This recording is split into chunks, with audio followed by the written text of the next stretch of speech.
समस्तैरन परे आयै दर्पण तले इव सकला प्रतिफलित पदार्थ मालिका यत्रे। उपस्थित महानुभावों, यहाँ पर पुरुषार्थ सिद्धि उपाय ग्रंथ का स्वाध्याय हो रहा है। आप लोगों को इस ग्रंथ का नाम सुनकर के ही विषय समझ में आ जाना चाहिए। पुरुष का अर्थ आत्मा होता है और अर्थ आप जानते प्रयोजन को बोलते हैं। आत्मा के प्रयोजन की सिद्धि का जहाँ उपाय बताया जा रहा है, आत्मा की उपलब्धि का साधन जो बताया जा रहा है, ऐसे ग्रंथ को यहाँ पुरुषार्थ सिद्धि उपाय ग्रंथ कहा है। विगत दिवस हम लोगों ने 13 नंबर पर जो श्लोक दिया है, 13वें पृष्ठ पर 22 नंबर का बहुत ही रोचक और महत्वपूर्ण श्लोक है। उसमें जीव अजीब आदि तत्वार्थों का श्रद्धान करने को कहा है। आप लोगों को बताएं, तत्व तो 7 होते हैं और सब लोग जानते हैं। जिसमें देखना जानना होता है, ऐसा जो तत्व होता है वो जीव तत्व कहलाता है। जिसमें देखना जानना नहीं होता है वह अजीब तत्व होता है। अजीब 5 तरह का होता है, फुद्गल, धर्म, अधर्म, आकाश और काल। ये 5 प्रकार का है।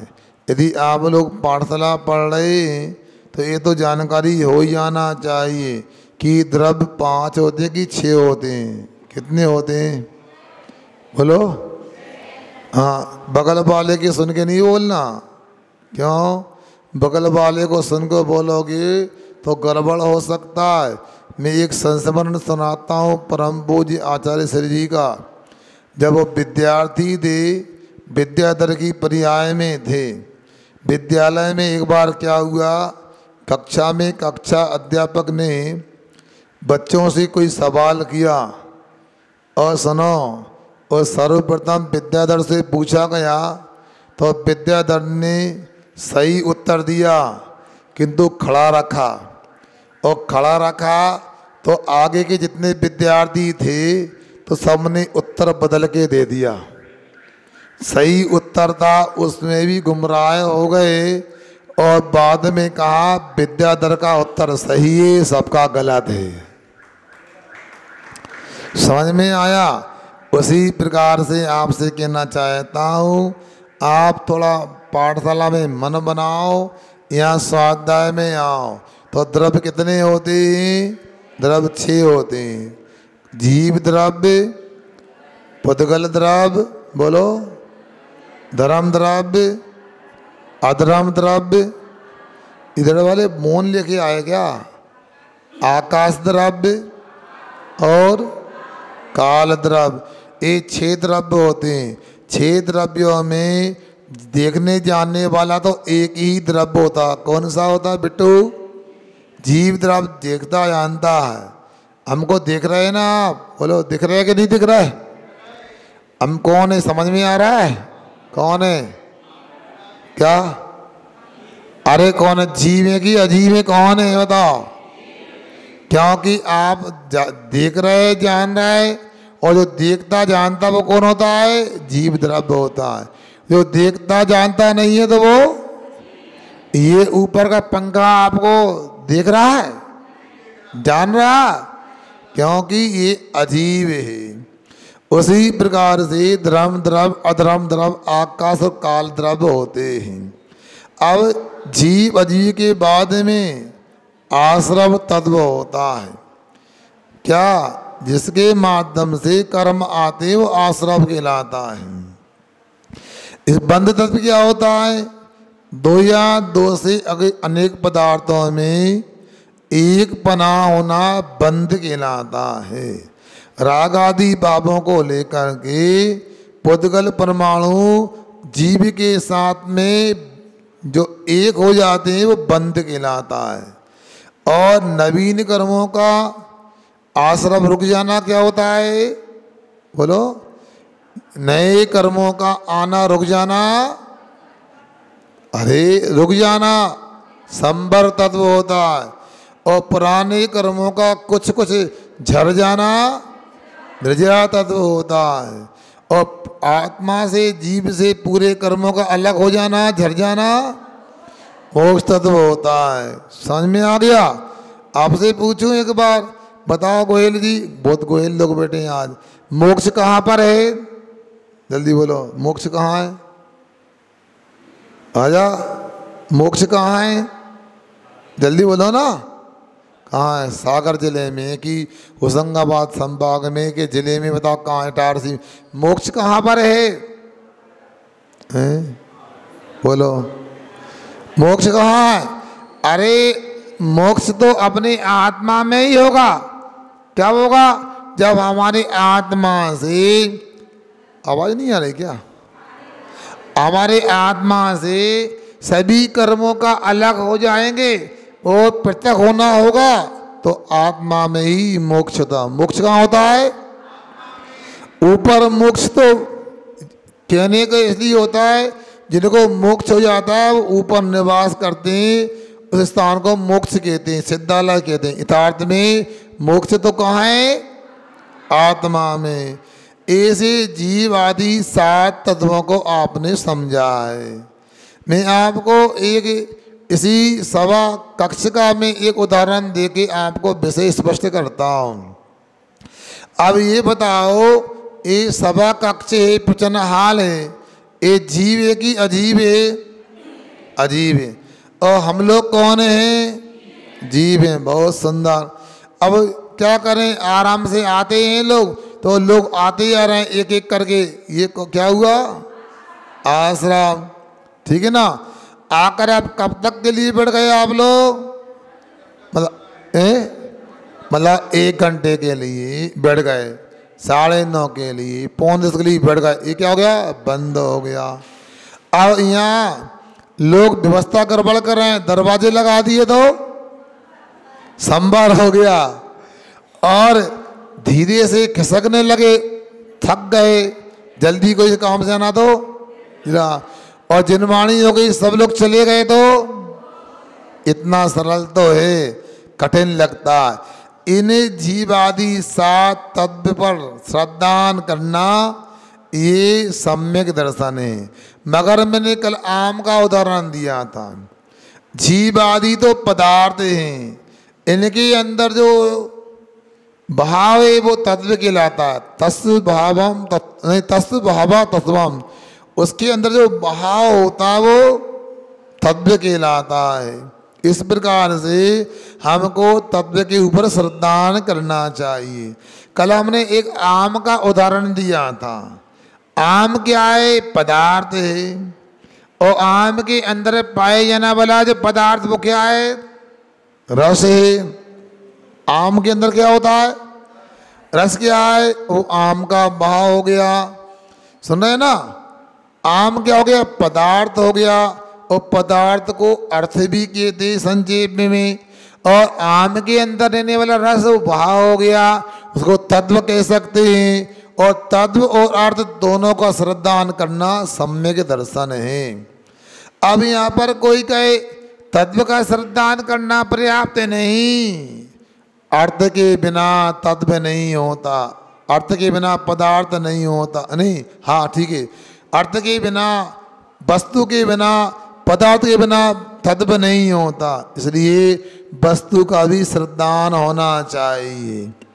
अब वस्तु का श्रद्धान तो हो गया, मगर वस्तु की कीमत कब चुकाओगे? जब उसमें बेसा भाव होगा। आम खरीदने जाते हैं तो आम 20 रुपये किलो भी मिल सकते हैं, 80 रुपये किलो भी मिल सकते हैं, और 300 रुपये किलो मिल सकते हैं। ये 20, 80, 300 एक अलग अलग कीमत कैसे हो गई सिद्धार्थ? है तो क्वालिटी क्या होती है? किसी आम में रस कम है, किसी में ज़्यादा, किसी में बहुत ज़्यादा है। तो रस को लेकर के ही इसकी कीमत होती है, रस को लेकर के ही भाव। तो रस क्या हो गया? भाव हो गया। और भाव को ही शास्त्रों में तत्व कहते हैं। इसलिए तत्व और अर्थ मिलकर तत्वार्थ हो गया। और तत्वार्थ का श्रद्धान करना सम्यक दर्शन होता है, ऐसा यहाँ पर कहा जा रहा है कि ऐसा सही सही श्रद्धान होना चाहिए। हमने एक दिन पहले भी आपको बताया छेड़ाला का विषय। छेड़ाला की दूसरी ढाल में क्या कहा, ध्यान से सुनने का प्रयास करो। क्या कहते हैं, क्या जीवादि प्रयोजन तद्विसर्दय दिन माय विपर्यद चेतन को है उपयोग रूप चिन्ह मूर्त बिन मूर्त अनूप पुद्गल नव धर्म अधर्म काल इंते न्यारी ये जीव चाल ताको न जान विपरीत मान कर करे निज में तन पहचान। अब ऐसा वहाँ कहा गया है, क्या कह रहे हैं, जीव तत्व की भूल क्या है ये बता रहे हैं। यहाँ पहले कह रहे हैं जीव तत्व क्या होता है, वह चिन्ह मूर्त होता है, मतलब ज्ञान वाला होता है, और स्पर्श आदि से रहित अमूर्त होता है। और कैसा होता है, पुद्गल धर्म अधर्म आकाश और काल से जुदा होता है, वह जीव तत्व होता है। वह अपने आप को सुखी दुखी नहीं मानता, वह सही जीव तत्व होता है, मगर उल्टा करते हैं। क्या होता है, हम जो जीव नहीं उसको जीव मान लेते हैं, अपने आप को सुखी, अपने आप को दुखी, अपने आप को राजा, अपने आप को प्रजा इस रूप में मान लेते हैं। ये जीव तत्व की भूल हो गई। आगे तन उपजति अपनी उपज जान तन सत्य आपको ना समान। शरीर की उत्पत्ति को अपनी उत्पत्ति मानना, शरीर के विनाश को अपना विनाश मानना, ये अजीब तत्व की भूल है। सुना, अब मान लो माँ के पेट से जन्म लिया, उसको ही अपनी उत्पत्ति मान लेना, अपना जन्म मान लेना, ये अजीब तत्व की भूल होती है। बोलो, कभी जीव का जन्म होता है क्या? बोलो बोलो, जन्म किसका होता है? शरीर का होता है। किसका होता है? हाँ, जन्म किसका होता है? पर्याय का होता है, द्रव्य का कभी जन्म नहीं होता है। अब हम कब से हैं? जीव कब से? अनादिकाल से। कब तक रहेंगे? बोलो, कब तक रहेंगे? अनंत। कब से? अनादिकाल से। आप लोग बर्थडे मनाते हो, बर्थडे को हिंदी में क्या बोलते हो? क्या? जन्मदिन बोलते हो। अब मैं पूछता हूँ, जन्मदिन यदि है तो अंग्रेजी में उसको बर्थडे क्यों कहा? बिगनिंग डे क्यों नहीं कहा? बिगनिंग डे क्यों नहीं कहा? क्योंकि इससे भी सिद्ध होता है हमारा प्रारंभ नहीं, हम अनादि से हैं। ये पर्याय की उत्पत्ति को यहाँ बर्थडे कहा गया है। जब यदि व्यक्ति मर जाता है तो क्या बोलते हैं? बोलो, अंग्रेजी में क्या बोलते हैं? डेथ बोलते हैं। उसको END एंड क्यों नहीं बोलते? बच्चों अंग्रेजी पढ़ना जानते हैं आप लोग? हाँ, तो END एंड क्यों नहीं कहा? मूवी आदि में लिखा है, अंत में लिखा रहता द एंड, मतलब घरे जाओ, समाप्त हो गया। उसी प्रकार से एंड नहीं बोल करके उसको डेथ क्यों बोला? मतलब वस्तु का कभी नाश नहीं होता, वस्तु की पर्याय तो नष्ट होती है, वस्तु नष्ट नहीं होती, इसलिए डेथ कहा। तो आप लोगों को शरीर की प्राप्ति होती है, वो जन्म जन्म नहीं, क्योंकि हमको यदि जन्म मानना है अध्यात्म की दृष्टि से तो 6 द्रव्य जो आपने बताए, जीव पुद्गल धर्म अधर्म आकाश काल, एक भी द्रव्य ऐसा नहीं हो जिसका कभी उत्पाद हुआ हो अथवा जिसका कभी नाश हुआ हो। अनादि से अनंत काल तक रहेंगे। उन 6 द्रव्यों में हम कौन से द्रव्य हैं? बोलो ना। हाँ, हमारे कहने से नहीं, अपने मन से बुद्धि से बताना। अंकित कौन से द्रव्य हैं हम? पक्का ना? क्यों पंकज, शंका तो नहीं है? नहीं तो तेजाब लगा के देखा लगो तुम कौन है बताओ। चांदी को देखते हैं तेजाब लगा करके, आदमी को नहीं। हम कौन है? जीव की अजीब है। हाँ, जीव द्रव्य है। अब हम यदि जीव द्रव्य कब से है? अनादि से। बहुत सुंदर। कब तक रहोगे? बोलो। अनंत काल तक रहेंगे। अवस्थाएं बदलती रहती हैं मगर द्रव्य तो वही रहता है। अब आप लोग यहाँ पर आए, कभी सफेद कुर्ता पहन के आते हैं, कभी चेक की शर्ट पहन के आते हैं, कभी नीले कपड़े पहन के आते हैं, कभी लाल कपड़े पहन के आते हैं। तो ये बदलाव किसका? ये लाल नीला सफेद किसका बदलाव है? वो कपड़े का है ना। तो कपड़े के बदलने से हम नहीं बदल जाते। जो कल भी थे वो आज भी हैं और कल भी रहोगे। उसी प्रकार से कभी देव बन जाते हैं, कभी मनुष्य बन जाते हैं, कभी पशु बन जाते हैं, कभी नारकी बन जाते हैं। और ऐसा यदि होता है तो ये ऊपर के कपड़े की तरह बदलाव है, ना कि ये बदलाव हमारा आत्मा का है, जीव का। इसलिए जीव का बदलाव नहीं, ये पर्याय का बदलाव है। कपड़े यदि मान लो फट जाते हैं तो क्या अपने को फटा मानते हो क्या? नहीं मानते हो ना। नए कपड़े मिल जाते तो अपने को क्या नया मानते हो क्या? तो उसी प्रकार अपने को सही सही श्रद्धान करना चाहिए। ना जीव का उत्पाद होता है, ना जीव का नाश होता है। इसलिए शरीर की उत्पत्ति में हर्षित मत होया करो और शरीर के छूटने पर कभी दुखित नहीं होया करो। इस प्रकार यहाँ कहने का मतलब है, यदि शरीर की उत्पत्ति को अपनी उत्पत्ति मानते, जीव की उत्पत्ति मानते, शरीर की उत्पत्ति को, शरीर के नाश को जीव अपना नाश मानते, जीव का नाश मानते हैं, तो एक अजीब तत्व की भूल हो गई। अब देखना, कर्मों का आश्रय होता है। अब कैसे होता है? राग द्वेष आदि के माध्यम से कर्मों का आश्रय होता है। ये कर्म कैसे हैं? दुख देने वाले हैं कि सुख देने वाले? बोलो ना, पक्का ना? दुख देने वाले हैं। तो कर्म आते हैं राग आदि से और राग आदि होते कर्मों से। तो मैं पूछता हूँ, यदि कर्म दुख देने वाले हैं तो राग आदि भी दुख देने वाले हैं, मगर ये अज्ञानी प्राणी राग आदि प्रणी दुख देन इन्हीं को सेबत गिनत चेन। ये राग देश आदि दुख देने वाले हैं, इनको प्राप्त करके, इनको बना करके सुखी मानता है। अब देखो, इटारसी के लोग भी हैं, बाहर के लोग भी हैं। अब मैं ये पूछना चाहता हूँ, आप यहाँ पर आ गए, किसी का परिचय नहीं था और अचानक परिचय हो गया।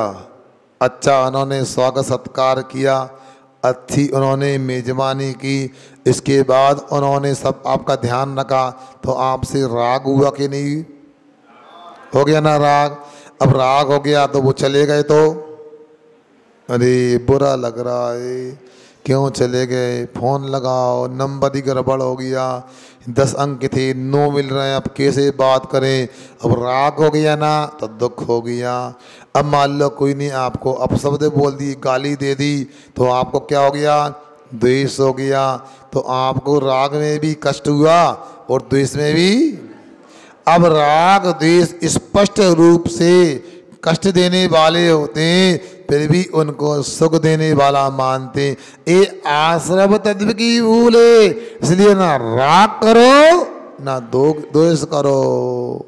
ये यहाँ पर अपने को तत्व ज्ञान करना है। फिर इसके बाद में शुभ अशुभ बंद के फल मजार रति करे निजपत विसार। अब देखो, हम लोगों की बुद्धि ऐसी रहती है, क्या होती है? अब कोई बंद को अच्छा मानते और कोई बंद को बुरा मानते। आपका हाथ बांध दिया जाए, मान लो, अच्छा है कि बुरा? बोलो ना, बुरा है। ऐसा करें, मान लो आपको हथकड़ी हाथ में डाल दें और पैर में क्या बेड़ी डाल दें, अच्छा रहेगा कि बुरा होगा? बसदा वालों, बुरा होगा। ऐसा करें, लोहे की डालेंगे तो बुरा लगेगा, स्वर्ण की बनवा लें, 5 किलो की हथकड़ी, 5 किलो की बेड़ी बनवा कर आपको हाथ पैर में डाल दें, अब तो अच्छा लगेगा। क्यों? सोने की तुम समझते नहीं हो? क्यों वकील साहब, 10 ग्राम कितने का सोना आता है? हैं? अरे आपके हाथ पैर में तो बंधा हुआ है ना, हैं? अच्छा, आपको घर में बांध के रख दे, सोने की हथकड़ी से और सोने की सांकल से आपको बांध के कमरे में रख दिया जाए, हैं? अरे बांधे, बंधन स्वीकार है। अरे सोने की बेड़ी हो, कुंद को स्वामी कहते हैं, यहाँ लोहे की बेड़ी हो, दोनों ही पराधीन करने वाले, दोनों ही गुलाम करने वाले, दोनों ही ठीक नहीं। कुंद को स्वामी जी ने भाई समय सार ग्रंथ के सुनो पुण्य पाप अधिकार में लिखा है, कम में मसुअम कुशीलम सुकम जान सुशीलम की तमे हो दिशीलम जम संसारम पवे सीधी सौवर्णियम विनीलम बंदधि कालाय संजय पुरुषम बंद दीपम जीवम सुमसम कदम कम। समझ में आया? नहीं आया तो हम तो बैठे हैं, चिंता क्यों कर रहे हो? आप बस बैठे रहो, कुछ नहीं करना, जल्दी जाने का कर रहा था। सुनो कितना सुंदर विषय है। अब बता, महाराज के पास गए और दर्शन करने गए और एक कक्षा भी नहीं पढ़ी तो क्या जाना है बताओ? हमको भी बुरा लगता है। आप तो साधु, आपको बुरा नहीं लगना चाहिए। भैया ये बता, आपके घर पे कोई व्यक्ति आए, एक गिलास पानी भी न पिए, अच्छा लगेगा क्या? बोलो ना इटारसी वालों, पिलाओगे ना? नहीं पिलाओगे? पिलाओगे, नहीं पिएगा कोई तो हैं? अच्छा राज, एक गिलास पानी बच गया अपना, क्यों राजा? बुरा लगता है ना? उसी प्रकार हमारे घर पे आओ और हमारी एक कक्षा में स्वाध्याय न करो तो बुरा तो लगता है, उसमें क्या बात है? जैसा आपका घर वैसा हमारा घर, व्यवहार तो व्यवहार होता है। इसलिए आप तो अब जानने लगे, क्या जानने लगे? ले पपड़िया सीख गए। जैसा आप करोगे वैसा। महाराज जी हमारे नगर में एक बार हो रहा हो, ये जसपुर के पास ही आए, 700 किलोमीटर लगभग यहाँ से होगा, जसपुर अंबिकापुर के बीच में बगीचा कस्बा है। तो ये एक बार हो रहा हो, क्यों आए? जब 3 बार हो आए और तब तो एक बार भी हमारी बात नहीं मानो तो दोबारा कैसे सोचे बताओ? अरे ये तो आप दुकानदार हो, जानते हो, किसी ग्राहक को एक बार उधार दे दिया, 2 बार उधार दे दिया, जमाने की तीसरी बार भी उधार दे दिया, चुकाया नहीं, चौथी बार दोगे? हैं? पटिया पे भी नहीं चढ़ना, नीचे उतर, 3 बार का खौआ। तो इसलिए आप लोग जब ध्यान रखते हो, आप अपने व्यापार में वसूली करते हो और ग्राहक को परखते हो, कैसा ग्राहक है, पुरानी कलम ठीक की कि नहीं, किसने पुराना चुकारा किया कि नहीं किया, तब नया दिया जाएगा। इसलिए आप लोगों से हमारा कहना है, तो स्वाध्याय में जो तत्वार्थ श्रद्धान की बात हो रही है, समझो क्या कह रहे हैं। सोने की बेड़ी हो, बेबी बेसाई व्यक्ति को बांध दिए, बेसाई पराधीन करती, जैसी लोहे की बेड़ी पराधीन करती है। इसलिए कुंद स्वामी कहते हैं, कर्म अशुभ हो या कर्म शुभ हो, दोनों ही संसार में जीव को प्रवेश कराने वाले होते हैं। तो कर्म शुभ कैसे हो सकता है? कर्म कुशील है, सुशील कैसे हो सकता है? पुण्य कर्म हो या पाप कर्म, दोनों ही कुशील हैं और दोनों ही बंधन में डालने वाले हैं। इसलिए शुभ कर्म में रति करना, अशुभ कर्म में अरति करना दोनों ही ठीक नहीं है। यदि आप रति अरति करते हो पुण्य कर्म पाप कर्म में, तो आपने बंद तत्व की भूल कर ली। आत्म हित हेतु विराग ज्ञान ते लखई आपको कष्ट ज्ञान। अब आत्मा का हित किससे होता है? विराग भाव से होता है, विरागता की परिणति से होता है। मगर हम ऐसे आत्मा का जो विराग भाव है, जो संबर कहलाता है, उसको कष्टदायी मानते हैं, तो संबर तत्व की भूल मानी जाएगी। इसलिए आप लोगों को संबर तत्व को भी समझना है। ये संबर तत्व तो अपने शत्रु से अपने को बचाने वाला है। यही फिर रोकी न चाय नि शक्ति खोए, शिव रूप निराकलता न जो। अपनी इच्छा को नहीं रोकना, ये नजरा तत्व की भूल है। इच्छा को रोकना ये नजरा तत्व है, और मोक्ष को आकुलता रूप मानना ये मोक्ष तत्व की भूल है, और निराकुलता रूप मानना ये मोक्ष तत्व का सही श्रद्धान है। ऐसा आप लोगों के बीच में जो विषय चल रहा है, ये 7 तत्वों को अच्छे से विचार करो। एक बार विचार करने में काम चलने वाला नहीं, बार बार अभ्यास करना होगा।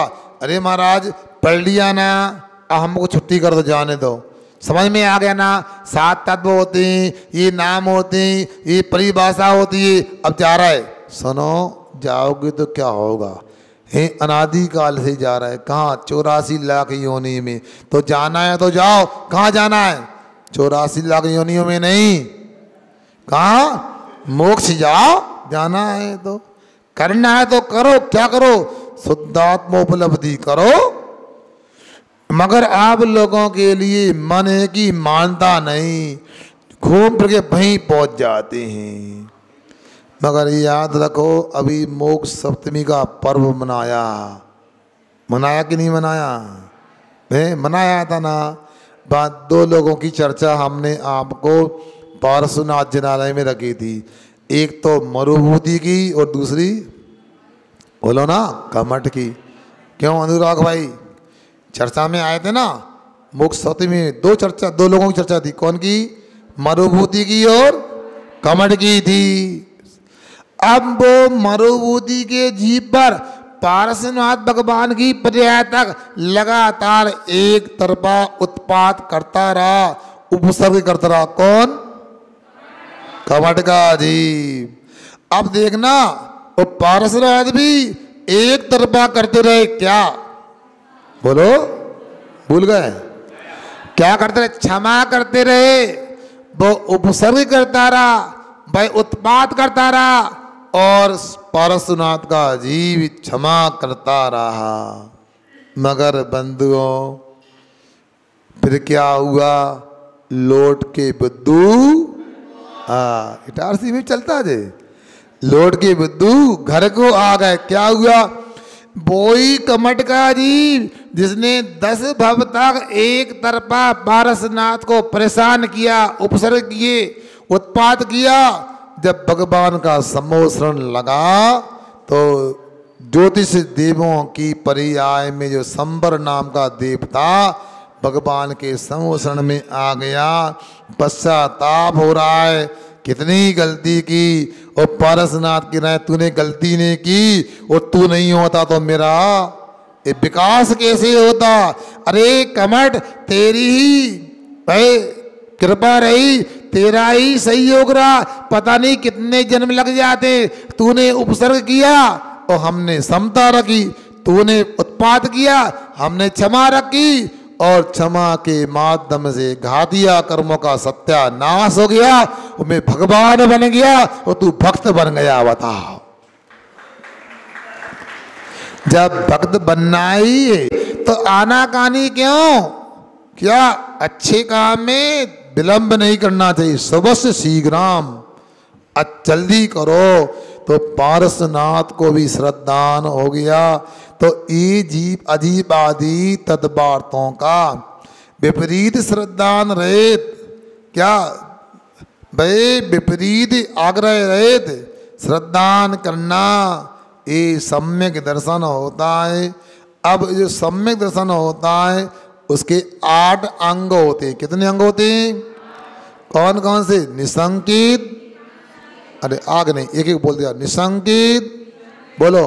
निसंकित, निकांक्षित, निर्भीक चिकित्सा, अमूढ़ दृष्टि, उपगुहन, स्थितिकरण, वात्सल और प्रभावना। 8 तो यहाँ जिस प्रकार शरीर में 8 अंग होते हैं उसी प्रकार आचार्य कहते हैं सम्यक दर्शन के भी 8 अंग होते हैं। रत्नखंड श्रावकाचार्य में कहा है जैसे एक अक्षर आदि से न्यून कोई मंत्र होता है, वह मंत्र विष की वेदना को दूर करने में समर्थ नहीं होता। उसी प्रकार सम्यक दर्शन के निसंकित आदि 8 अंग होते हैं। एक भी अंग कम होता है तो सम्यक दर्शन संसार की श्रृंखला को नष्ट करने में समर्थ नहीं होता है। अब आगे 23 नंबर का श्लोक थोड़ा देख लेते हैं अपन। हाँ निकालो 15 नंबर का पेज। सकल सकल मनेकांतात्मक मनेकांतात्मक मिति मुक्तम मिति मुक्तम मिति मुक्तम वस्तुजात वस्तुजात मकिलिजयी किमु किमु सत्य मसत्यम सत्यम सत्यम वा वा न जातु जातु संकेति संकेति कर्तव्या कर्तव्या सकल मनेकांतात्मक सकल मनेकांतात्मक मिधि मुक्तम वस्तुजातमखिलज्जयी मिधि मुक्तम वस्तुजातमखिलज्जयी किमु सत्यम सत्यम वा किमु सत्यम सत्यम वा न जातु संकित कर्तव्या न जातु संकित कर्तव्या सकल मनेकांतात्मक मिधि मुक्तम वस्तुजातमखिलज्जयी किमु सत्यम सत्यम वा न जातु संकेत कर्तव्या। बोलो एक बार।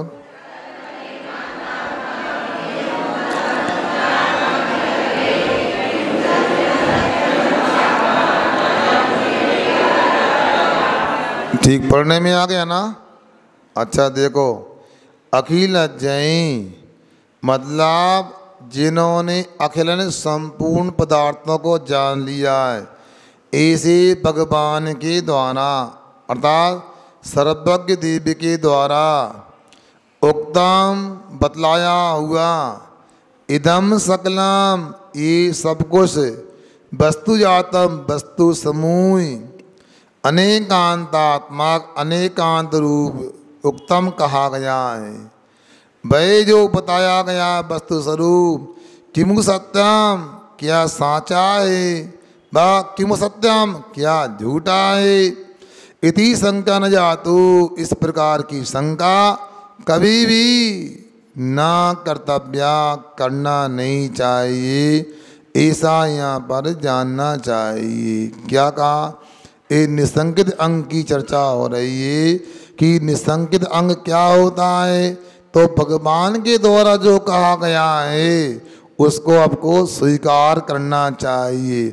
आजकल ये भी देखा जाता है बहुत सारी गोष्ठियाँ होती हैं जिनको आप लोग अंग्रेजी भाषा में कॉन्फ्रेंस बोलते हैं, मीटिंग्स होती हैं। उनमें ये भी सुना गया है कि विज्ञान को कसौटी बना करके वीतराग विज्ञान को जैन धर्म को सिद्ध करने का प्रयास किया जाता। क्या करते हैं? सुना का नहीं? विज्ञान को कसौटी बनाते हैं और जैन शास्त्रों को, जैन धर्म को कसते हैं। ये आप लोगों के लिए उचित नहीं। आपके सामने कोई भी उपलब्धि हो जाए, मगर आप लोगों को जैन धर्म का श्रद्धान करना चाहिए। वर्तमान में जिस उपलब्धि की चर्चा 2-4 दिन से हो रही है, मैं इशारा करूँगा, आप समझ जाना। 2-4 दिन से जो चर्चा हो रही है, उस चर्चा को सुनकर के आज के जितने भी पढ़ने वाले युवक हैं या जो विज्ञान पढ़ चुके हैं, उनके लिए ऐसा लग रहा है कि जो हुआ है वह यथार्थ उपलब्धि है।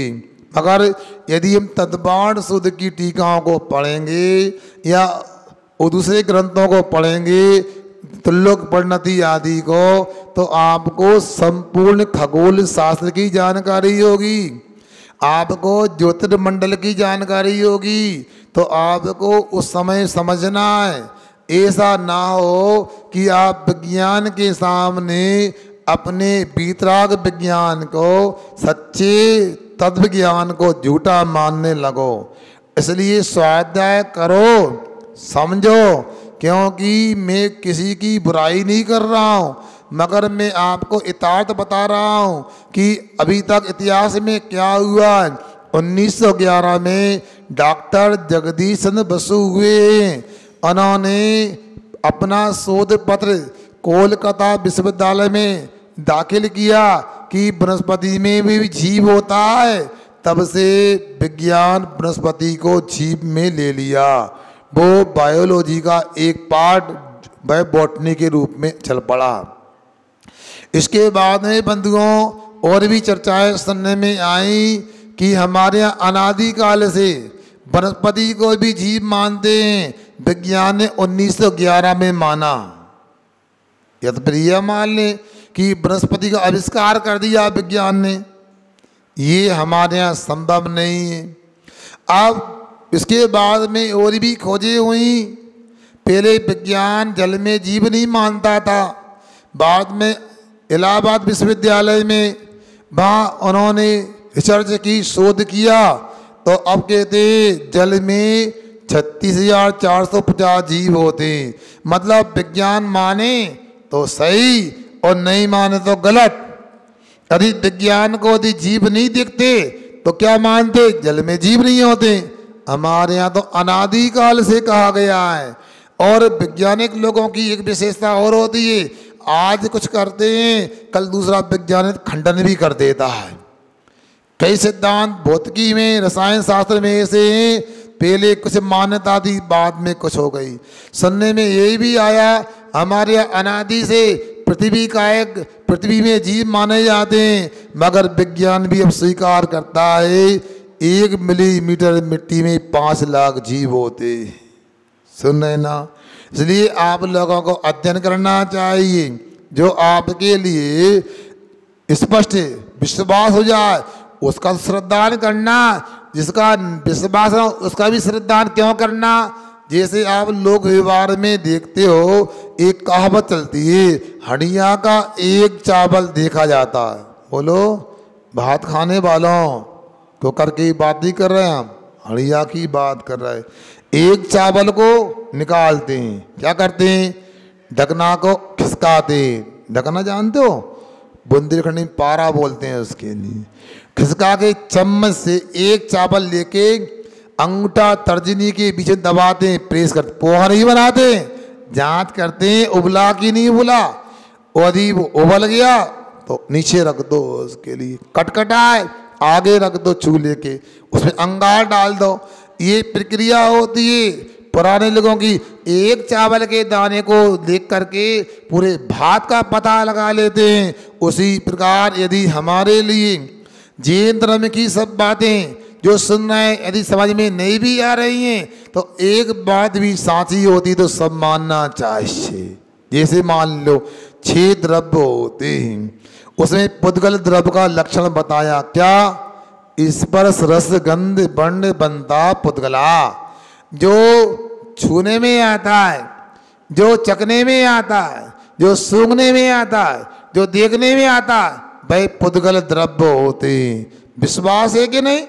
अब देख लो, जो छूने में क्या आता है, चखने में क्या आता है, सूंघने में क्या आता है, देखने में क्या आता है, वो पुद्गल होता है। तो पुद्गल में भी विश्वास है। अब जीव द्रव्य को लेकर, जीव क्या होता है? जो देखता जानता है। तो आपको ये विश्वास करना है कि जो जो देख रहे हैं, जान रहे, वो कौन है? बोलो, क्यों देख रहे हैं हमको? पक्का जान रहे हो कौन है? जीव है ना। तो आपने जीव को भी स्वीकार कर लिया, जैसा शास्त्र में कहा वैसा आपने प्रत्यक्ष में देख लिया। आपने पुद्गल को भी स्वीकार कर लिया, जैसा देख रहे हैं वैसा शास्त्र में लिखा। अब यदि जीव भी सही है और पुद्गल भी सही है, तो हमको धर्म द्रव्य, अधर्म द्रव्य, आकाश द्रव्य और काल द्रव्य को भी स्वीकार करना चाहिए। इसलिए यहाँ पर जो बता रहे हैं, अनेकांतात्मक वस्तु होती है। हम किसी पहलू को लेकर के यदि वस्तु को नहीं समझ पा रहे हैं तो उसको झूठा नहीं कहना, और किसी को लेकर समझ गए साचा नहीं कहना।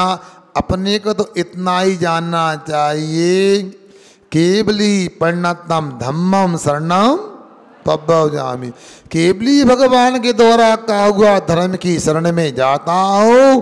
बस एक बार समर्पण कर दो तो कल्याण हो जाएगा। इसी का नाम निसंकित अंग होता है। समझ रहे हैं ना आप लोग? और कुछ नहीं है निसंकित अंग, इतना ही होता है। इसको समझने का प्रयास करो। आप लोगों को इसलिए बार बार बोला जा रहा है कि जिंदगी में आप लोगों ने कभी स्वाध्याय इस प्रकार नहीं किया।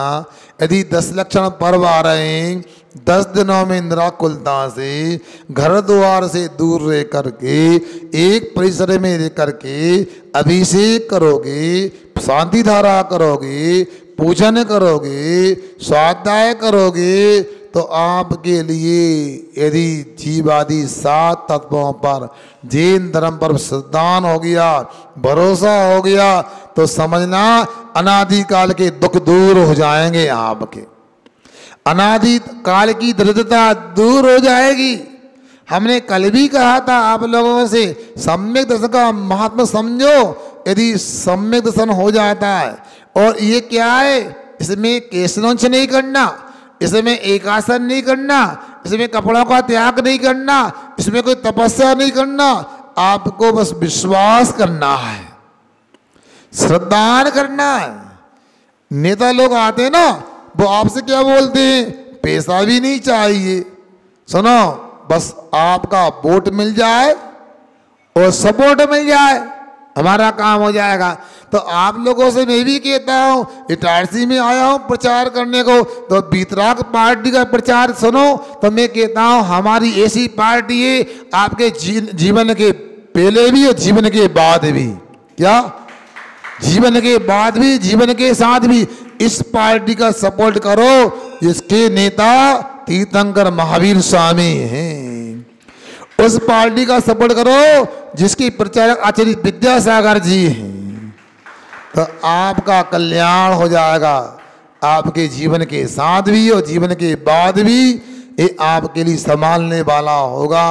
अब आप लोगों को सोचना है कि यहाँ क्या कहा जा रहा है, और निसंकित ने शंका रहित काम करना है।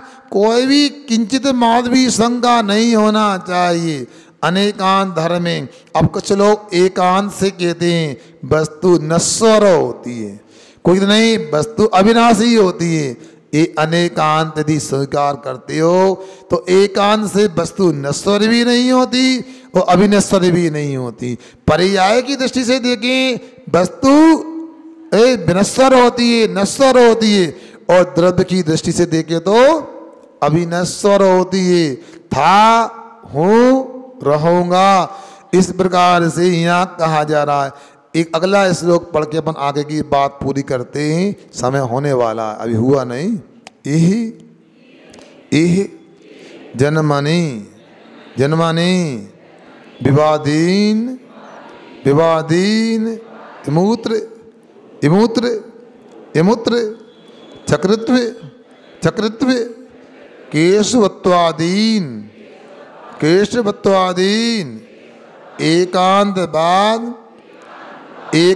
बाद दूषित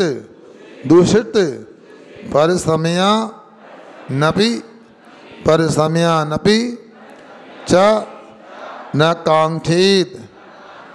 कांक्षेत ईजन्मनि विवादेन यमूत चक्रित केशवात्वादीन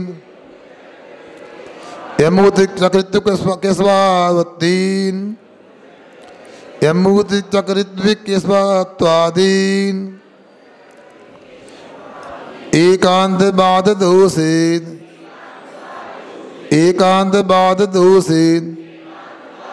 परिसमयानपि च न कांक्षेत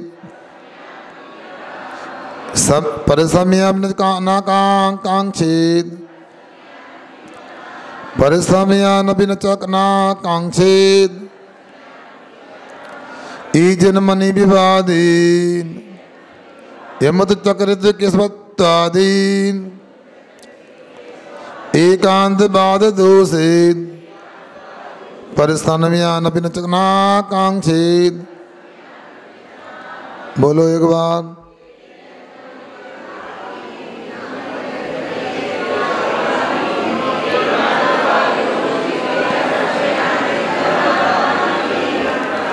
पढ़ने में कहीं गड़बड़ी आई है?